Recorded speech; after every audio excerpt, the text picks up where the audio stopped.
भाई शाहरुख खान से मैं बोलूंगा कि शाहरुख भाई आपकी टीम मैच तो जीत गई, लेकिन ये जो एक प्लेयर है ना पथिराना, इसका क्या करना है भाई? हेलो।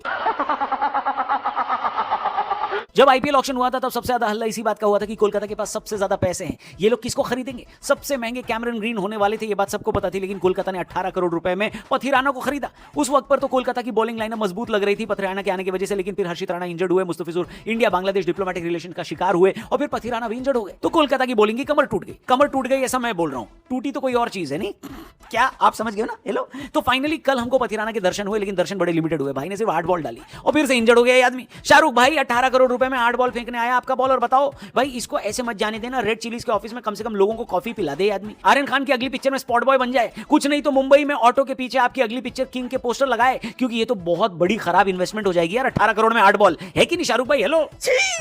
इसकी श्रीलंका वापसी की फ्लाइट मत कराना शाहरुख भाई, इसको एक लकड़ी की नाव दे दो, क्या तो चप्पू चला के जाना भाई अपने घर। खैर मजाक से हटकर पथिराना ने सिर्फ 8 बॉल जरूर डाली, लेकिन उसमें सिर्फ 9 रन ही दिए हैं, और ये काफी इंपॉर्टेंट है, क्योंकि अगर यही 9 बॉल वैभव अरोड़ा ने डाली होती तो कहो 30-35 रन देकर चले जाते, फिर गुजरात हो सकता है जीत भी जाती। एक काम करते हैं, आपको कल के मैच के बारे में शुरू से बताते हैं। तो भाई बात ऐसी कि एक मस्ट विन मैच में कोलकाता टॉस हारकर पहले बैटिंग करने उतरी। कोलकाता को यह पता था कि ये मैच वो टूर्नामेंट की बेस्ट टीम के खिलाफ खेल रहे हैं, इसलिए टॉस हारकर ऑलरेडी वो बैकफुट पर जा चुके थे, लेकिन उनको एक सॉलिड पुश चाहिए था। जाहिर सी बात है ये पुश कप्तान अजिंक्य रहाणे तो दे नहीं सकते थे, क्योंकि वो टी20 के टेलर मेड खिलाड़ी नहीं है। ऐसे में जिम्मेदारी थी फिन एलन की, और उन्होंने क्या जिम्मेदारी निभाई है भाई साहब। गुजरात की बॉलिंग लाइनअप इस टूर्नामेंट की शायद बेस्ट बॉलिंग लाइनअप है, आप ऐसा कह सकते हो, लेकिन एलन भैया ने कहा 4 चवन्नी घोड़े पे, और ऐसी बॉलिंग लाइनअप को रखूं अपने हथौड़े पे। तू समझा? नहीं तू समझा नहीं। एलन शुरू में तो धीमे थे, लेकिन एक बार उनके बल्ले पर गेंद आने लगी तो फिर वो ग्राउंड के बाहर जाने लगी भाई साहब। ओहो, गलती डीएसपी सिराज और जेसन होल्डर की भी है, जिन्होंने एक एक कैच इनकी छोड़ दी, लेकिन इसके अलावा फिन एलन ने कोई और मौका दिया ही नहीं गुजरात को। सिर्फ दर्शकों के पास मौके थे, उनके पास जो छक्के आ रहे थे उनकी कैच पकड़ने के नहीं, क्योंकि फील्ड पर तो उनकी कैच पकड़ी नहीं जा रही थी।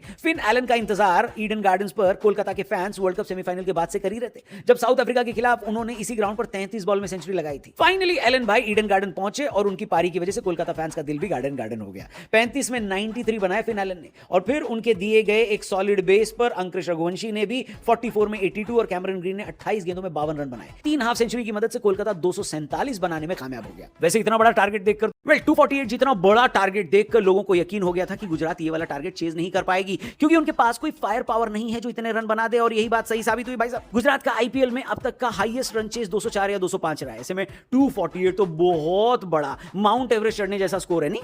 साई सुदर्शन ने कोशिश पूरी करी, शुरू के 3 ओवर में 42 रन बन भी गए, लेकिन उसके बाद कोलकाता ने वापसी करते हुए न सिर्फ पावर प्ले तक गुजरात को 56 पर रोक दिया, बल्कि इस बीच निशांत सिंधु की विकेट भी ले ली, और कार्तिक त्यागी की एक तेज गेंद की वजह से साई सुदर्शन भी इंजर्ड होकर ग्राउंड से बाहर चले गए। इसके बाद एक बहुत अच्छी पार्टनरशिप हुई गिल और बटलर के बीच, लेकिन रिक्वायर्ड रन रेट जो कि शुरू में 12 का था बढ़ के 15-16 का पहुंच गया। दोनों ने ही अच्छी इनिंग खेली। गिल ने 173 की स्ट्राइक रेट से 85 बनाए, बटलर ने 162 की स्ट्राइक रेट से 57। लेकिन जब आपको शुरू से ही 200 का स्ट्राइक रेट मेंटेन करके चलना है बॉस, तो फिर आप इतनी बॉल लेकर के इतने कम रन नहीं बना सकते। हेलो।